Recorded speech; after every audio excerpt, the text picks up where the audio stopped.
ധാർമ്മികതയുണ്ടെങ്കിൽ രാജിവെക്കണമെന്ന് ഞാൻ പറയുന്നില്ല. കാരണം ധാർമ്മികതയുള്ള പ്രവൃത്തിയല്ലല്ലോ ചെയ്തുകൊണ്ടിരുന്നത്.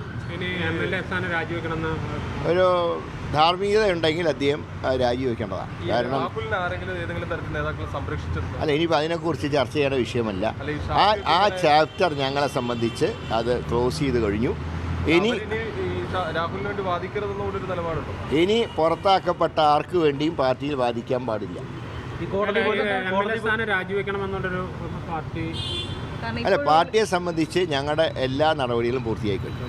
ഇനി ബാക്കി കാര്യങ്ങൾ അതിൻ്റേതായിട്ടുള്ള നിയമവശങ്ങൾ സ്പീക്കറാണ് തീരുമാനമെടുക്കുന്നത്. അത് ഉചിതമായിട്ടുള്ള തീരുമാനം സ്പീക്കർക്ക് എടുക്കാം. പക്ഷേ ഈ പറഞ്ഞതുപോലെ ധാർമ്മികതയുണ്ടെങ്കിൽ രാജിവെക്കണമെന്ന് ഞാൻ പറയുന്നില്ല. കാരണം ധാർമ്മികതയുള്ള പ്രവൃത്തിയല്ലല്ലോ ചെയ്തുകൊണ്ടിരുന്നത്.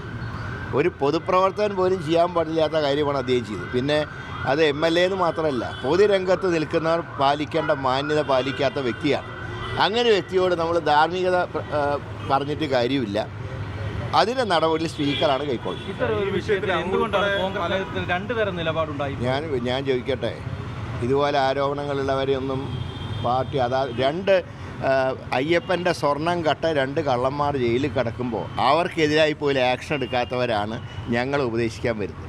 അപ്പോൾ അവരിപ്പോൾ CPM പടം പൊട്ടിക്കുന്നുണ്ട്, നടന്നോട്ടെ. കാരണം ഞങ്ങൾ പടം പൊട്ടിക്കുന്നത് ഡിസംബർ 13-ാം തീയതിയാണ്.